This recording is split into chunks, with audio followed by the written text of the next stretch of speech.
Lilian entrar. Deixa eu ver aqui.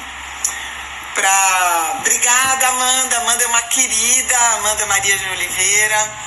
Amanda, eu gosto muito. O livro, alguém está perguntando aí a segunda.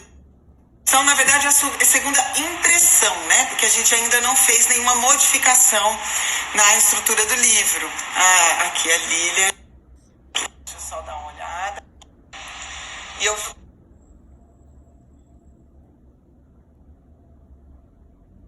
médica. Boa noite. Psiquiatra. Eu quero, assim, só que vocês tomem cuidado. Oi, minha querida, ainda não tô te vendo, mas já tô te ouvindo. Oi, querida. Vamos ver se entra aqui, senão... entrou! Oi, minha querida. Que bom, hein? Já tava falando um pouco aqui de você. Eu vi. Linda. Foi um pouquinho. A Lilian é médica, psiquiatra, formada há 17 anos, um pouquinho menos que eu, né? Vou fazer 21 agora em dezembro. Nossa, como voa, mas né? Mas a Lilian é psiquiatra. Passa, né, menina? Parece que é outro dia que a gente entrou na faculdade, né? Nossa, voa. Eu me sinto praticamente igual, graças a Deus. Eu também. E a Lilian é psiquiatra infantil, homeopata, entende muito de outras terapias e é uma pessoa do bem. Pensem sobre a espírita, a gente sempre está juntas, porque a gente tem... E até por causa do meu livro, a Lilian esteve quase que não me pega no lançamento lá na Saraiva, em São Paulo, mas ela conseguiu pegar e a gente tirou foto, foi super gostoso. Foi, muito gostoso. E ela viu que eu tenho uma das partezinhas aí do meu livro, eu falo um pouco sobre as intersecções entre o sistema digestivo e saúde mental, que na verdade eu estou explorando um pouco mais, né, mais a fundo nesse próximo livro que eu estou escrevendo. E é um tema super denso, bem cheio de nuances, muita coisa a gente ainda está descobrindo. Então, o que a gente vai conversar aqui é o que a gente entende, o que a gente já estudou e o que a gente sabe que realmente há interligação entre alimentos e depressão, por exemplo, que a maior parte dos artigos que a gente tem é falando em depressão, né? Exato. Mas também pode influenciar não só a depressão, né, Lília? Isso. Mas bipolaridade também, outros tipos de humor. Sim. Então me conta aí, amiga. Bom, então... Por onde nós vamos começar? Vamos começar um pouquinho falando rapidamente os sintomas de depressão, né? E para todo mundo se situar, e eu gosto de contar um pouco como que eu explico para o paciente, para ele entender por que uma depressão, por exemplo, se manifesta, né? Embora tenham vários fatores, mas eu gosto de dar um resuminho. Isso muitas vezes ajuda o paciente até a lidar com o seu próprio sintoma e entender quando as situações que podem startar, né, esses sintomas e enfim. Só um minutinho que o seu vídeo ele tá, pra mim eu tô te vendo um pouco embaçada. E às vezes ele tá travando. Não sei se, acho que é a sua internet. Será que é melhor a gente... Mas aqui tá tudo bem. Tá. Vamos tentar começar de novo? Sim. Não melhorou? Não melhorou. Vamos tentar começar de novo, aí, gente. Eu vou tirar. Tá. Aí você desliga.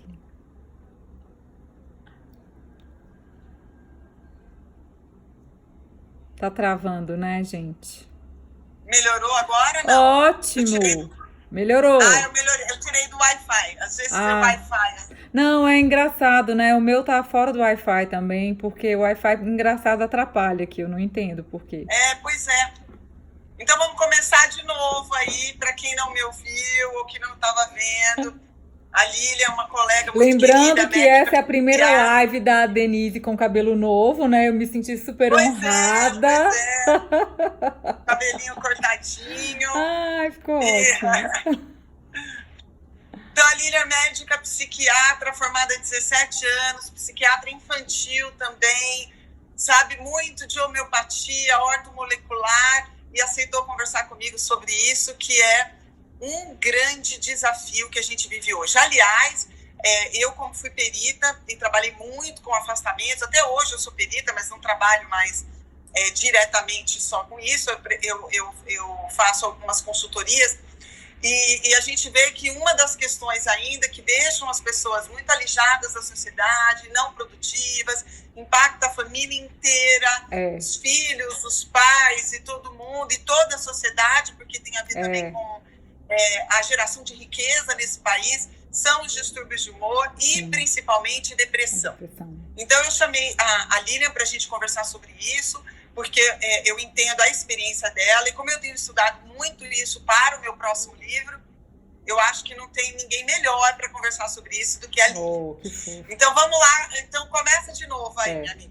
Inclusive, tem até um post que eu fiz hoje, que eu estava aqui pesquisando, né, o assunto, e eu resolvi fazer um post hoje também, porque eu achei uma publicação da Organização Mundial da Saúde de 2018, muito recente, final de 2018, em que o Brasil está no ranking mundial de depressão laboral por motivos trabalhistas e ansiedade também. E muito relacionado ao que a gente está conversando, ao que a gente vai conversar hoje. Mas, assim, na América Latina, né? Na América Latina, o Brasil é o campeão. Eu pesquisei também para ter certeza ainda do ranking mundial. E o Brasil está em 5º lugar do ranking mundial de depressão, tá? Nossa. E em 4º lugar está os Estados Unidos, ou seja, os dois estão brigando pau a pau, tá? Com a diferença Infelizmente, né? Infelizmente, tá? E é muito triste, né, que o Brasil esteja em 5º lugar. Eu recentemente recebi uma visita de um representante me contando que as indústrias farmacêuticas, olha só, pessoal, olha só, as indústrias farmacêuticas estavam investindo muito nos antidepressivos no Brasil, as multinacionais, porque já tem uma pesquisa falando que em 2023 o Brasil vai ser o campeão mundial em depressão. Isto é lamentável. Lamentável. Por quê? Qual é o primeiro erro? A gente acreditar que tudo vai se resolver com a medicação, né? Então, rapidamente, vamos falar o que é depressão, né? Porque aí eu também já começo um pouco para as pessoas que... Eu sei que tem muita gente que não vai ao psiquiatra, né? E que às vezes recebe um diagnóstico errado, né? De depressão ou de ansiedade. Tem muita confusão entre depressão e ansiedade. Mas por quê? A manifestação é um pouco diferente, mas a forma de desenvolver, bioquimicamente falando, é muito parecida, porque a base é a serotonina, né? Que eu tava te falando. Então, assim, a depressão, ela é aquela doença que está mais relacionada com a tristeza na maior parte do tempo, inclusive no DSM-5, que é a atualização do conceito de depressão. Eles estão considerando depressão maior, que é a depressão grave, com 2 semanas apenas de tristeza a maior parte do tempo, todos os dias, ou quase todos os dias. Entendeu? Então isso ou seja, em 2 semanas você já recebe esse diagnóstico. Você já recebe esse diagnóstico. E aí, claro que, além disso, então, tem a apatia, muito apatia. Que é o quê? Perda do prazer com coisas que você tinha prazer antes. Então, isso é bem individual, mas é nítida a perda do prazer. Coisas que te faziam rir, coisas que você se animava para sair, você não se anima mais, você não tá nem aí mais. O isolamento social, quer ficar quietinho na sua, a vontade de não sair da cama, isso é muito delicado. Eu olho muito isso, a vontade de não sair da cama. E principalmente quando a pessoa começa a cair o rendimento social e laboral, né? Então a pessoa não trabalha mais como ela trabalhava antes, não rende o que ela rendia antes, não dá conta mais de fazer o que ela fazia antes, chega atrasada, não dá conta dos serviços, então vai adiando, erra muito no trabalho, que é a falta de concentração, né? Então isso faz parte também dos sintomas de depressão. E aí, às vezes, vem a vontade de morrer, a ideação suicida, a perda, né, do gosto pela vida. Por mais que esteja tudo bem ele ao redor, ela não tem gosto e não quer mais viver. Para ela, se viesse a morte, estava bom. Então, isso, né, ou às vezes a ideação mesmo, aquela forte vontade de morrer. E perda do apetite ou excesso de apetite, e aí vem muitas coisas, né? Muita culpa, muito sentimento de culpa, tá muito ligado à depressão. Então, uma pessoa que vive se sentindo culpada, ela tem uma grande tendência à culpa. E pessoas que estão muito negativas, tudo tá ruim, reclamam de tudo, né? Viaja e na viagem vê tudo de ruim que aconteceu no hotel, não vê nada de bom. Sim. Entendeu? Não se fixa naquilo que é positivo, isso, né? Se fixa sempre naquilo que é negativo. Uma tendência a fixar sempre no que é negativo, no que é ruim, no que aconteceu de ruim na vida dela, nada de bom. Então isso é uma tendência muito depressiva ou já é uma depressão. Perguntaram se o medo irracional faz parte. Olha, a Amanda tá muito participativa, ela me mandou até uma pergunta também, ela quer muito que a gente fale da desbiose na depressão, né? E tem muito a ver desbiose com depressão. Mas em relação ao medo, eu diria que o medo ele tá mais relacionado à ansiedade. Então, uma pessoa muito ansiosa é uma pessoa que antecipa tudo, que também tem um negativismo, mas é diferente. Para ela, ela acha que tudo que vai acontecer não vai dar certo, vai acontecer algo ruim e não vai dar certo. Muitas vezes pode ter um transtorno misto de ansiedade e depressão, mas o medo preponderantemente, ele tá mais relacionado com a ansiedade. Então, a pessoa que acha que vai dar tudo errado na vida dela, também tá hiper focada em coisas negativas, mas ela tá ali fazendo as coisas, só que ela é muito insegura, então começa a dar taquicardia, nó na garganta, pode dar sudorese, e aí tudo que causa estresse nessa pessoa, ela fica ansiosa antes, então ela começa a passar mal. Eu atendo muitas pessoas que estão muito estressadas no trabalho e que começam a ter crises de pânico ou crises de ansiedade. Sim, a procrastinação é um sintoma que está muito, muito junto com a depressão, né? A pessoa que vai adiando as coisas. Claro que hoje em dia todo mundo está tendendo a procrastinar um pouco, mas quando isso se junta a várias outras coisas, então, por exemplo, eu consideraria uma depressão, uma pessoa ansiosa, a pessoa que vai trabalhar, mas que tem várias ansiedades durante o trabalho, medo de acontecer isso, medo do chefe brigar, medo de não dar conta.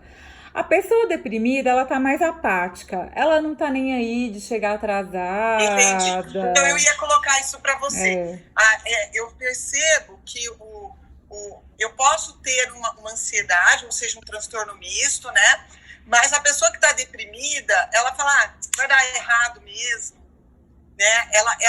Ela fica, não é que ela não tenha medo, mas ela está resignada àquilo que vai dar errado. Tá, exatamente. Não é? E a diferença é essa, eu acho. E a pessoa ansiosa, ela pode, por causa da ansiedade, porque o medo vai nos travando, né? A pessoa com muitos medos, ela deixa de fazer muitas coisas, então ela começa a ter comportamentos evitativos. Então ela tem pânico porque ela acha que se ela sair vai ter um acidente no ônibus. Se ela sair de casa, ela acha que a caminho do trabalho ela vai morrer. Então ela começa a evitar comportamentos que antes eram normais para ela. Então ela se entristece, porque ela se vê travada também. Então, acaba gerando uma depressão secundária também a essa ansiedade. Mas de onde vem isso, né? Vamos partir para frente. De onde vem isso? Eu gosto muito de falar principalmente da serotonina, porque um dia né? Eu conversando com um amigo aí, orientei a ele, né, repor a serotonina dele. E quando ele ficou bem, ele falou, gente, serotonina é vida. Então, assim, serotonina, eu diria que é um neurotransmissor que nós produzimos automaticamente, é do nosso corpo, o nosso corpo sabe fabricar isso. E é um neurotransmissor da felicidade, da vida, da alegria, do entusiasmo, da energia e da motivação. E quando você tem motivação e quando você tem entusiasmo, você tem segurança.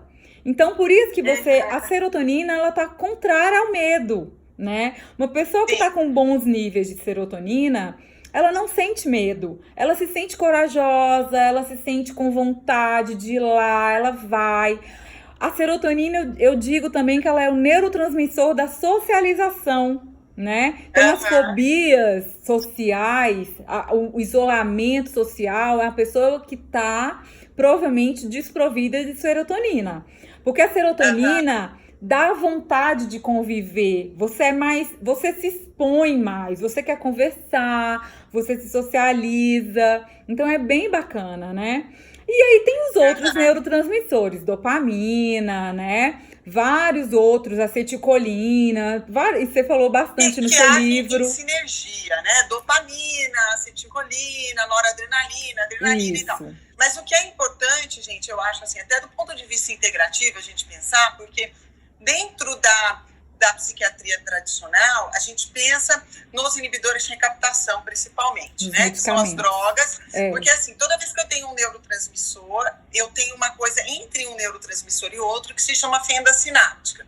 Então, eu tenho a liberação do neurotransmissor, tem um espaço virtual mínimo entre um neurotransmissor e outro, entre um neurônio e outro. Esse neurotransmissor liberado desse lado vai viajar esse espaço virtual e vai se ligar a um receptor do outro lado, que vai fazer com que esses dois neurônios conduzam uma energia elétrica, um impulso elétrico, que é o estímulo ali, e vai depender, obviamente, do neurotransmissor que a gente está falando e do receptor também, porque às vezes o mesmo neurotransmissor pode ocupar receptores diferentes. Bem, durante este processo, eu libero serotonina, eu tenho outro neurotransmissor outro neurônio que tem um receptor e que se liga. Eu tenho um processo que a gente chama de recaptação. A recaptação de serotonina acontece para reciclar essa serotonina que estava na fenda. Então, eu liberei essa serotonina, se ligou, ela meio que se quebra também um pouco nesse processo, aí eu recapto, reciclo e jogo de novo. Os inibidores de recaptação, eles inibem essa recaptação. Portanto, a serotonina fica mais tempo nessa fenda sináptica. Isso não quer dizer, propriamente, que eu estou produzindo mais serotonina. Eu estou reciclando menos essa serotonina. Portanto, ela fica mais tempo nesse espaço. Então, eu acho, Lília, que é interessante a gente falar o seguinte: como a gente faz para produzir mais serotonina sem mexer neste mecanismo? Né? E inibir, porque a recaptação também é importante, porque eu mantenho uma serotonina reciclada, bonitinha, de boas características. Que vocês pensem que o neurotransmissor e o receptor é como se fosse uma chave e uma fechadura, né? Aquela chave, ela só vai se ligar adequadamente também, essa fechadura, se ela mantiver a sua estrutura, né? Se eu mudar um pouquinho a chave, se eu entortar a chave, ela vai ligar. Mas para abrir, né, essa fechadura, ela vai funcionar pior. Então, assim, como é que a gente faz para produzir mais serotonina sem necessariamente, não estou dizendo que não precise, que não é importante que a gente tenha inibidores de recaptação, é importante, salvam vidas, mas que não são a única saída quando a gente pensa em tratamento de depressão, né? Então, eu gosto muito de explicar também qual é o hormônio, né, relacionado ao medo. Qual é? Adrenalina, né? Eu gosto de falar da adrenalina porque todo mundo já entende claramente, mas a noradrenalina e o cortisol também. Então, são os hormônios do medo. E, nossa, como a gente libera isso com facilidade, né? É incrível, é incrível. Ao menor sinal de medo, de estresse, de raiva, frustração, todos esses sentimentos ruins, a gente libera adrenalina. a gente libera cortisol, a gente libera noradrenalina. E isso, e aí, gente, que tá um grande segredinho que eu gosto de falar com todo mundo. Se você sente medo demais, você se sente ameaçado demais, só que, por exemplo, a adrenalina, ela foi feita lá, a gente tem, desde que a gente é homem, né? Só que antigamente a gente liberava adrenalina para correr de animais selvagens, para subir em árvores, subir montanhas, fugir das avalanches, né? De vulcões, de coisas muito ameaçadoras. E aquilo ali descarregava no nosso corpo para a gente ter energia, força muscular, dilatar a pupila para enxergar, calcular salto, essas coisas. Só que o nosso cérebro, ele interpreta hoje qualquer ameaça real ou fictícia, né, ou mental, como ameaça. E ele faz as mesmas descargas de adrenalina, noradrenalina, cortisol, muscular. Por isso que a gente tensiona muito aqui quando a gente está estressado. Como se a gente estivesse se armando para lutar. Para lutar. Para fugir, enfim, para sobreviver. Então, você recebe, se você tá com trauma de telefone, você recebe uma ligação, né? Eu tenho vários pacientes assim. Descarrega adrenalina, é uma ameaça, né? Seu chefe te pediu um trabalho e te deu um prazo, para você é uma ameaça. Então, assim, se o nosso cérebro fica recebendo tudo como ameaça e a gente deixando a nossa serotonina baixar, pra gente pensar assim, não é uma ameaça, é um trabalho, uma meta do meu chefe que eu tenho que cumprir. Não, o telefone tá ali, não vai acontecer nada comigo, eu vou responder o que tá dentro do meu possível. Isso vem da serotonina, não vem da adrenalina, né? E o nosso cérebro, e aí vem várias coisas, por exemplo, a crise do pânico. Se o meu cérebro, se eu tô em casa, sentado na cadeira, a crise de pânico, ela pode acontecer assim, não aconteceu nada. Eu estava sentado na cadeira e começou uma crise. Mas se você imaginou que amanhã você tem que trabalhar e que tá horrível o seu trabalho, que você tá com pânico de trabalhar, você já descarregou sua adrenalina. Tchau. Já começa a crise de pânico. Só de antecipar o sofrimento que vai acontecer no dia seguinte. Então a gente cria. A gente cria, e o nosso pensamento de defesa. E o nosso ali, sentado no sofá assistindo televisão. E o nosso pensamento é muito. Antecipar. O nosso pensamento é tudo na nossa vida. Tudo. Então, o nosso pensamento, eu li isso no seu livro também, fiquei super feliz ali. Na parte da alimentação, quando você já pensa no que você vai comer, você já começa a liberar enzima digestiva. O seu cérebro já acredita que você vai comer, né? O mesmo mecanismo da fome, que você já começa a salivar ali, você já libera salivação, enzimas, quando você pensa numa coisa gostosa. Isso gente, o nosso pensamento, ele é muito forte. Então... Olha quanta ligação, né? Toda ligação. Então eu gosto de falar isso, porque tem gente perguntando assim, mas... E como é que a gente mantém, então, a produção?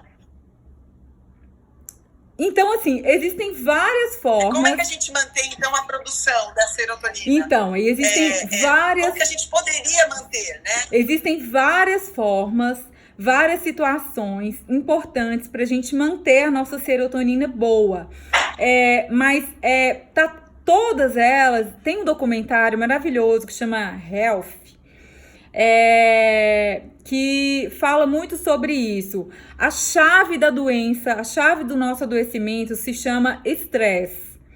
Mas seja o estresse físico, seja o estresse mental, emocional, é o mesmo processo de adoecimento. O corpo recebe como mensagem de estresse e vai desencadeando os resultados. Então tem gente que está perguntando, mas por que está relacionado se eu descobrir uma notícia ruim à depressão? Porque você baixa a sua serotonina e você deixa a adrenalina, essa sensação de ficar se sentindo ameaçado o tempo todo, te ser o predominante. Então, agora o nosso objetivo aqui que é falar mais assim da questão da relação à alimentação, né? Então existem vários fatores que aumentam o nosso nível de estresse. E aí, Dê, como que você vê aí nos seus estudos, como que a alimentação tem causado nas pessoas, né, o estresse que também não produz, porque assim, a serotonina tem que vir de alguma coisa, né? Tem que ter substâncias antes para formar a serotonina que o nosso cérebro vai utilizar. Então, como que a gente faz para produzir mais serotonina? Então, uma das coisas que eu estou usando no meu livro quando a gente fala em sistema digestivo e a relação entre o sistema digestivo e a formação de neurotransmissores ou de saúde mental, a primeira coisa que a gente tem que pensar, e eu nem estou falando em microbiota, porque aí a gente tem outros mecanismos envolvidos. Quando a gente fala só da fisiologia digestiva, a gente não pode esquecer que tudo no nosso corpo é feito de nutrientes. Então, a gente já tem a máxima da química aí, que nada se cria, nada se perde, tudo se transforma. Sim. Para fazer serotonina, adrenalina, dopamina, eu preciso das pequenas pecinhas nutrientes. Esses nutrientes vão vir do processo digestivo. Então, a primeira coisa que a gente tem que pensar é que para fazer serotonina, a gente tem aí o clássico que a gente fala do triptofano, por exemplo. Né? O triptofano é um aminoácido e, como todo aminoácido, vem da digestão de proteínas. Exato. Para que eu digira proteína, eu tenho que ter um sistema digestivo patente para essa digestão. Então, a primeira coisa é um sistema digestivo que tenha capacidade de quebrar a proteína. Não é isso que nós estamos falando, nem estou falando que eu preciso comer a proteína, né? Então, não estou falando necessariamente de proteína animal, mas eu preciso ter uma fonte proteica para que eu, ao processar esse alimento, libere o triptofano. E aí, o meu sistema digestivo vai receber esse alimento, então a primeira coisa que a gente tem que falar eu preciso dar esta pecinha, né? Então, eu preciso dar um alimento que contém as pecinhas que eu preciso. Eu falei da serotonina. Tem algumas frutas que tem também, né? Triptofano? Algumas frutas, verduras. Oi? Tem algumas frutas... Tem banana, por exemplo. Banana é super rica em triptofano. Banana ainda é rica em magnésio, que é uma outra pecinha importante para formar a serotonina. E não só a serotonina, mas GABA também, que é um neurotransmissor, né? Que acalma, né? Um neurotransmissor que diminui a excitabilidade do sistema nervoso central. Então, eu preciso, por exemplo, banana, né? A banana e a casca, eu sempre falo do chá de banana e tal, que a gente usa a casca por causa do conteúdo de magnésio, mas a gente tem a B3 também, né? Que é a niacina, que aí a gente tem o inositol, né? Que é um tipo de vitamina B3 também, é importante para a formação da serotonina e do GABA. Então, assim, a gente tem muita coisa em termos de nutrientes, mas tudo com equilíbrio. Mas esses nutrientes, uma vez a gente comendo o alimento, a gente processando esse alimento, né? Então, eu preciso processar. No caso da proteína, eu preciso ter ácido gástrico, né? Eu tenho que ter competência para quebrar as pontes entre os aminoácidos, para liberar esses aminoácidos, para daí eu absorver. Então, para isso, eu preciso que um sistema digestivo, que eu não iniba a secreção de ácido, que eu mastigue direitinho, né? Que eu tenha tempo para comer, que eu tenha paz para comer e tal, para conseguir... Li isso no seu livro, muito bom, hein? Ótimas reflexões. Que é o Mindful Eating, né? Ótimo. O mel também, o cacau, tem muita coisa aí que a gente pode usar como alimento, com o objetivo de aumentar a produção de serotonina. Mas não adianta só eu comer e o meu sistema digestivo não processar. Então, a gente fala, se é idoso, diminui a capacidade de processamento. E a Lilian falou uma coisa super importante. Se está estressado, eu também diminuo a capacidade de processamento alimentar. Porque o teu corpo está pensando que você está em emergência. Se eu estou em emergência, eu vou ter uma dificuldade de produzir enzimas porque eu estou em modo de economia de energia. Sim. E aí, estresse piora a digestibilidade, que por sua vez piora a entrada de nutrientes, que por sua vez também vai diminuir a produção de serotonina e tal. Então, só vai piorar o processo, né? Então, comer direito, processar esse alimento, inibindo a produção de ácido, por exemplo, né? Com os inibidores de bomba de prótons, que a gente vê aí tão comumente sendo usados, por exemplo, pacientes idosos que já não produzem ácido suficiente, e aí eu inibo todo o processo digestivo. Eu já tive paciente, Lilian, que veio com o uso... Ai, doutora, depois que eu comecei a tomar inibidor de produção de ácido, que pode ser os prazóis, aí, depois de 6 meses tomando, eu fiz depressão. Eu vejo Óbvio, muito né, no que já consultório, eu existia. recebo muito. Você vê também? Vejo. Óbvio Eu que já vejo existia, nítida talvez, essa uma correlação. característica genética. Às vezes já tinha uma característica genética, né? Ou seja, já tinha uma predisposição e essa pessoa já não tinha uma alimentação talvez muito equilibrada, né? Então ele já estava ali né? Já estava em cima do muro. Eu peguei e tirei a produção de ácido desse paciente e aí, porque depois de 6 meses eu acabei com o estoque que ele tinha de triptofano, né? E de outros nutrientes, e agora ele começa a manifestar o processo depressivo. Então, assim, parece que não tem nada a ver o sistema digestivo, mas tem muito, isso porque eu nem falei em microbiota, né? Então, alimento é importante, porque é a partir do alimento que a gente tem as pecinhas para fazer todos os neurotransmissores, mas inclusive serotonina. Agora, Lilian, deixa eu te perguntar uma coisa. Você vê realmente que existe uma predisposição genética também nesses pacientes, né? Sim, vejo.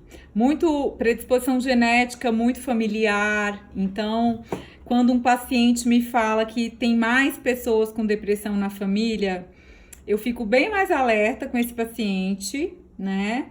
Do que quando é um paciente que fala assim, ninguém na minha família tem nada e eu que tô desenvolvendo.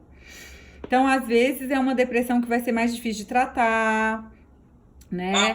E que vai precisar da medicação, sim, né? Também. Mas o que eu tenho visto no dia a dia, no consultório, é assim: os pacientes que usam a medicação e não fazem mais nada e querem que só a medicação resolva, eles não melhoram tanto. A melhora é muito pequena. Muito pequena. A não ser que seja uma coisa muito... E você não consegue tirar, né? Não consegue tirar. Você não consegue tirar. Eles não conseguem se livrar da medicação. Você vai diminuindo. Não, doutora, tem que voltar. Tô passando mal de novo, não, doutora. Mas, assim, coisas assim, lidar com o dia a dia. E também pessoas que se mantêm na situação estressante, né? Gente, assim, a nossa vida, nós viemos pra gente buscar nosso propósito de vida. E não é o propósito de vida de ninguém levar uma vida estressante, angustiante, desesperadora, ameaçadora. Não é o propósito de vida de ninguém. Só que eu vejo que muitas vezes eu recebo, às vezes, pacientes assim doutora, mas eu sempre trabalhei nesse emprego, isso nunca me incomodou, mas agora eu não aguento isso mais que eu tô vivendo. Por quê?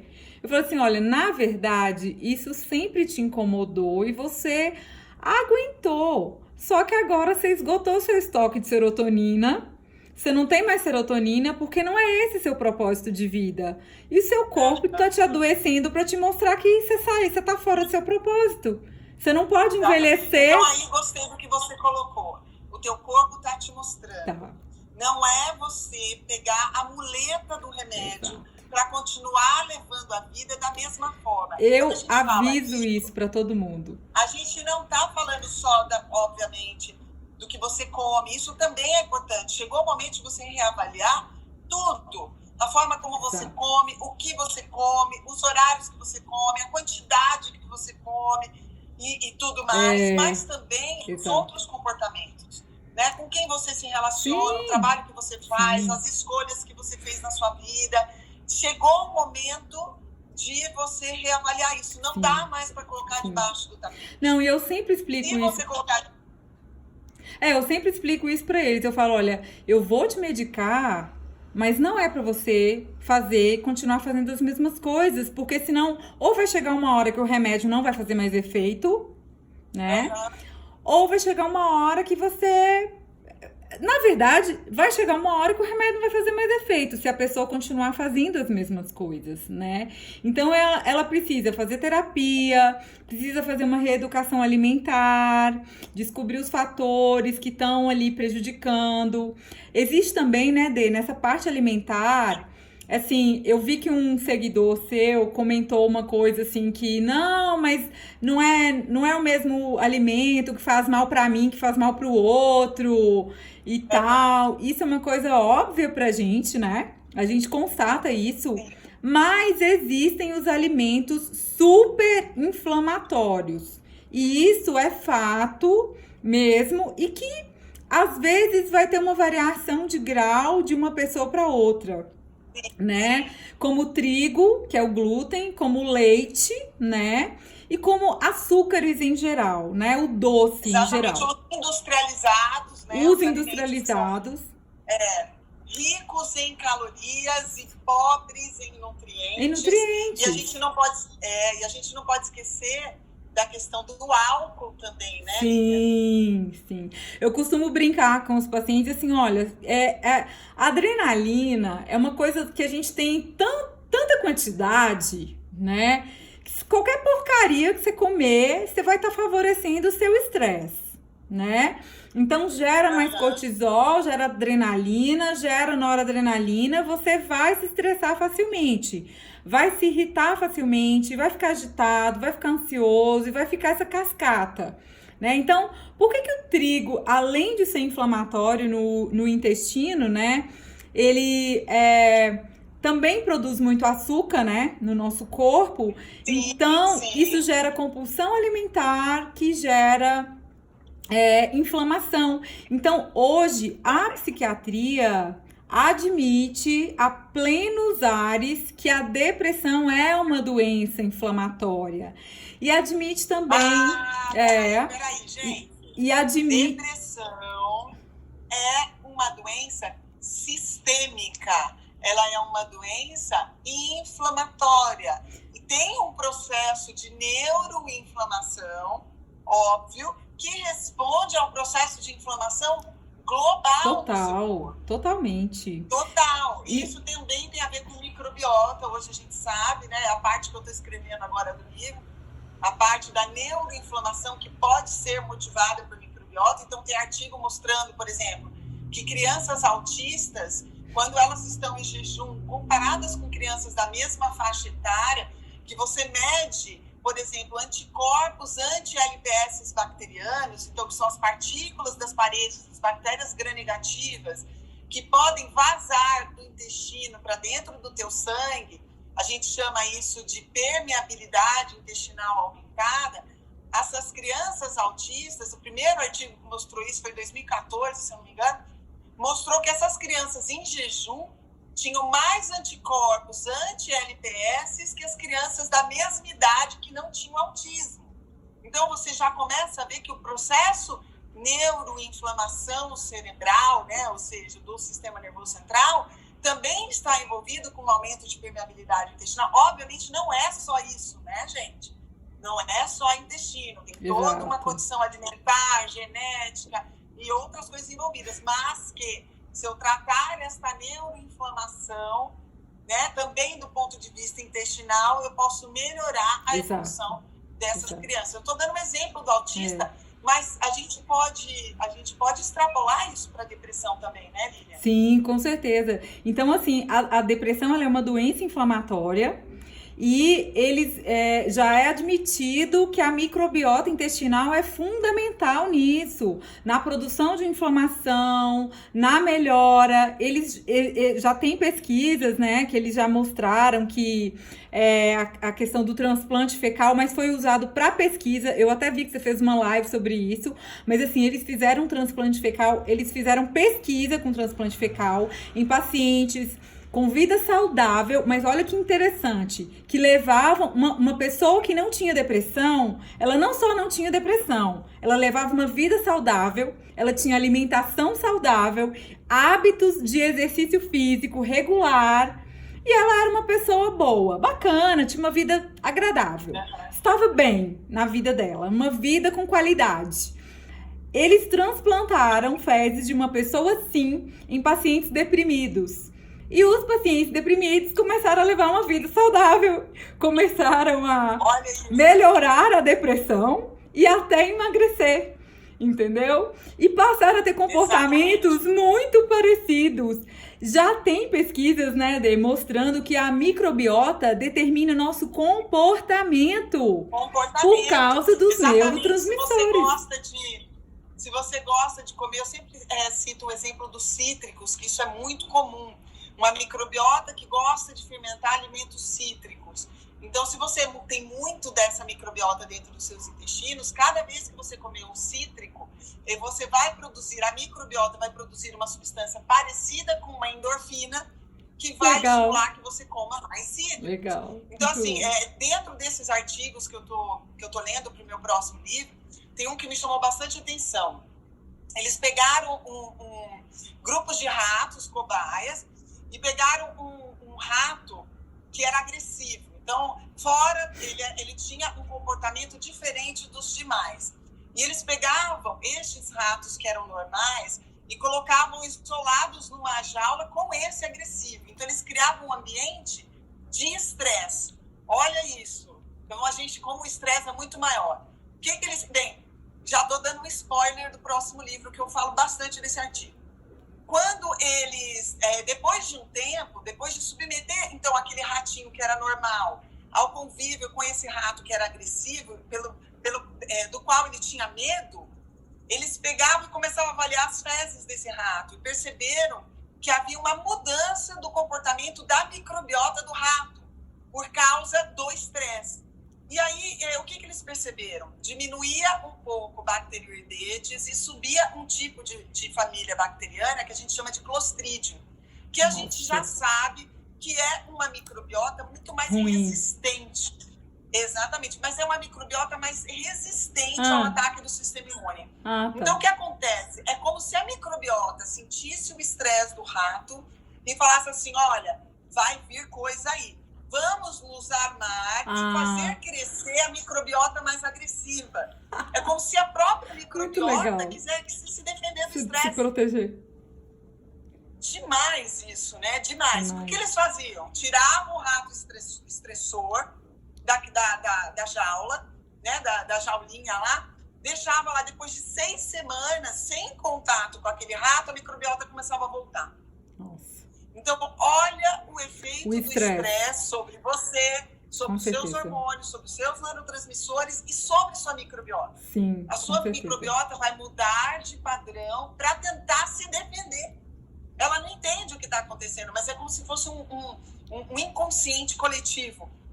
Por causa dos hormônios que você produz, que a microbiota também tem receptor para isso, ela começa a aumentar o crescimento de microbiota que é patogênica, microbiota deletéria para você, mas que é mais resistente ao ataque do sistema imune. Nossa, tanta coisa para falar, mas demais, em relação a isso, né, assim, da microbiota, eu acho que é super interessante entender, assim, eu hoje, particularmente, entendo muito que a forma como eu penso e como eu vivencio um problema vai determinar tudo isso.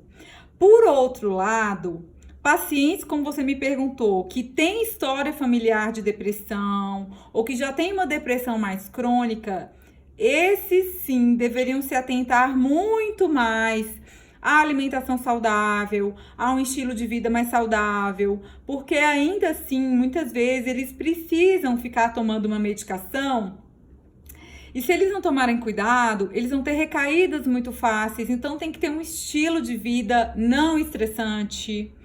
Tem que ter um estilo alimentar muito mais próximo do saudável possível.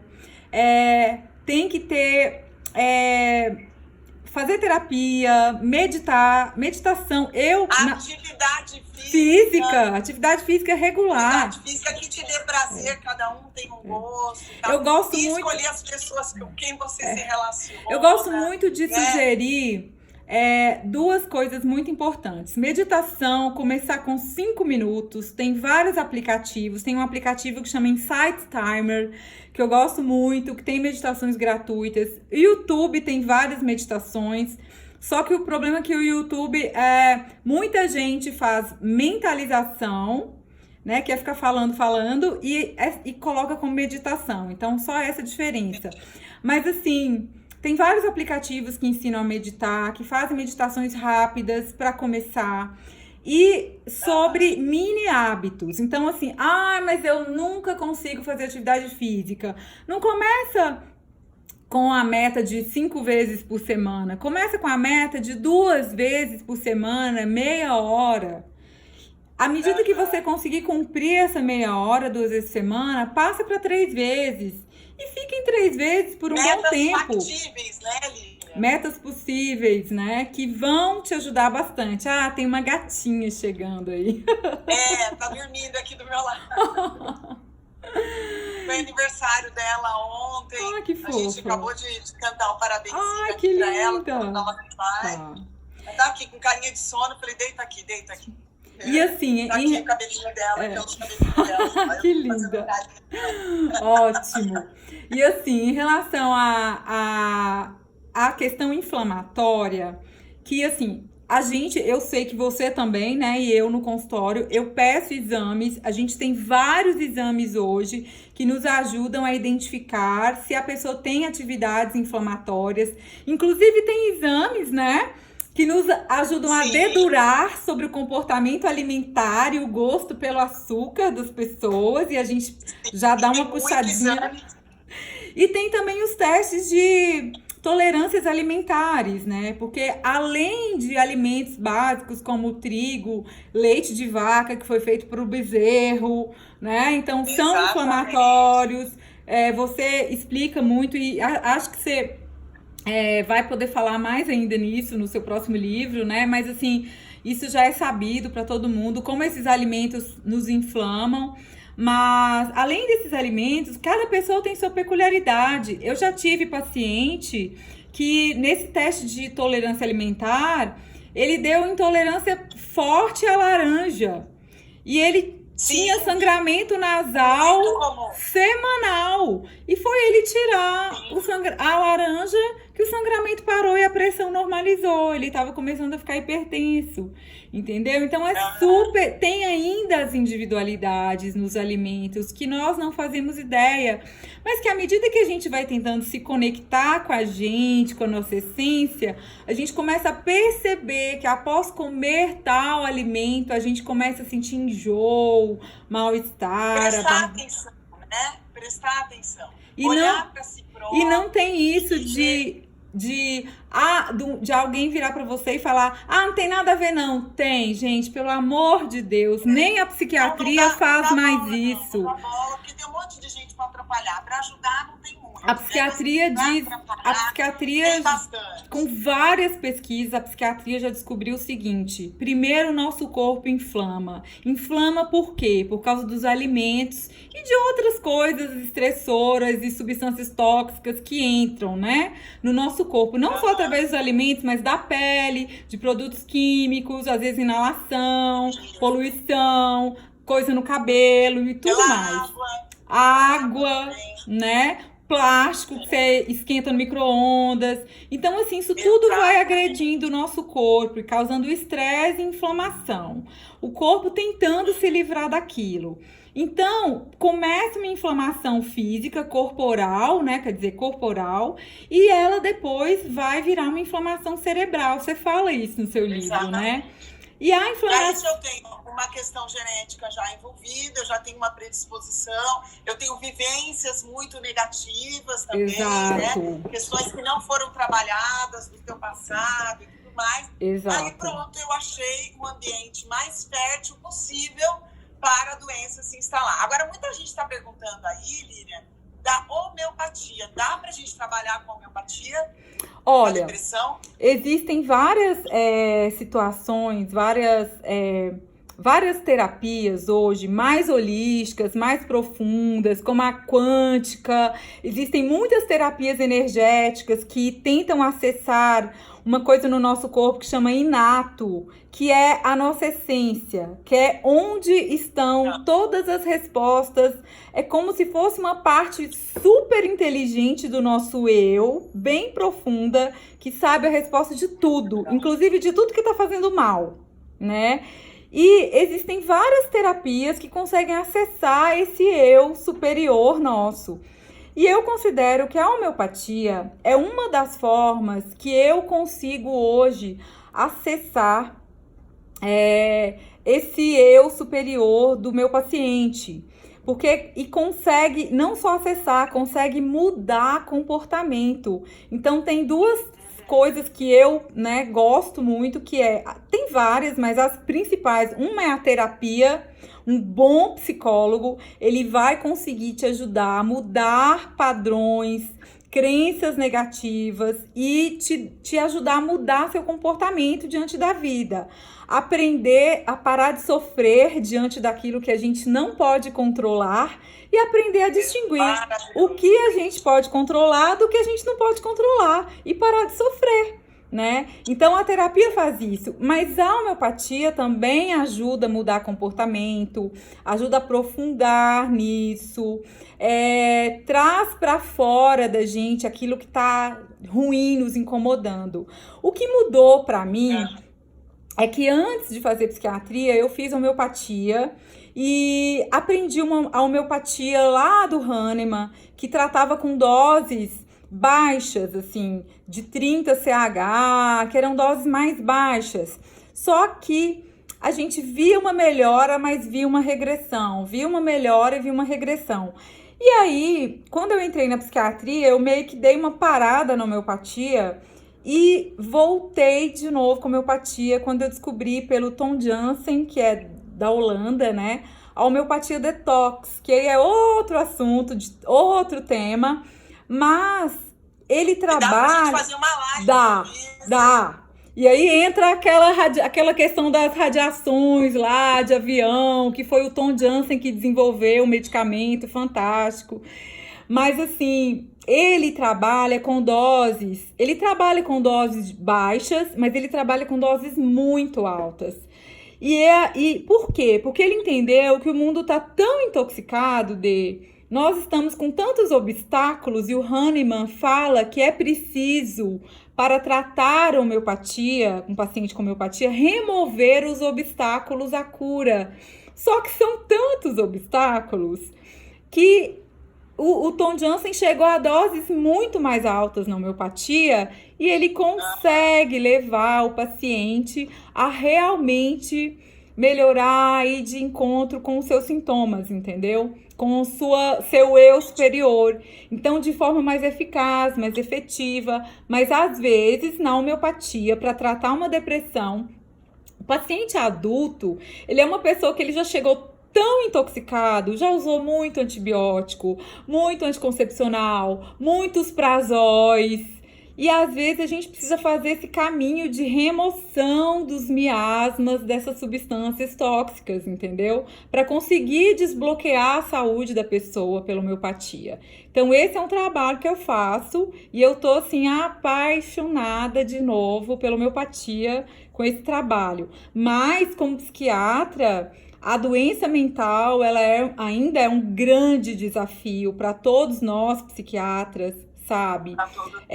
Muitas vezes, muitos pacientes precisam ainda serem medicados. Vai depender do nível de dor profunda, do nível de urgência, né? Então, às vezes é um paciente que tá bom, mas tá com uma urgência tão grande, uma dor tão grande, que eu preciso medicar, melhorar a serotonina primeiro, para depois ele conseguir... A gente não pode negar o avanço da medicina, a gente não pode negar a necessidade, isso é importante para a segurança do paciente. Exato, né? Exatamente. Mas a gente estava falando aí de dieta, né? De tirar leite, glúten, açúcar, álcool, mas tem uma dieta, Lilian, assim, que todos os trabalhos são um pouco repetitivos nesse sentido, mas qual seria a melhor dieta? Eu tenho certeza que muita gente está querendo saber qual seria a melhor dieta.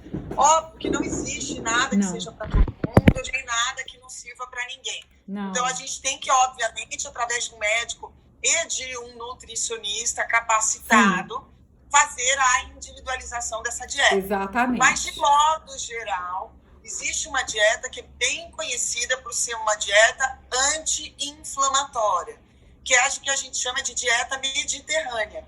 Então, se vocês jogarem no Google aí, vocês vão achar bastante coisa falando da dieta mediterrânea como uma dieta que reduz o processo inflamatório. Ela tem proteína animal, ela tem muito vegetal, muito azeite, azeitona, castanhas.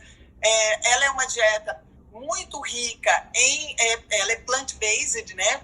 Bastante planta, né? Bastante vegetal, um pouco de proteína animal, que pode ser nos ovos, até peixe, né? Tem bastante peixe, mas ela tem bastante azeite, né? Então, Ótimo. gorduras poliinsaturadas e tudo mais, que é uma dieta que é comida.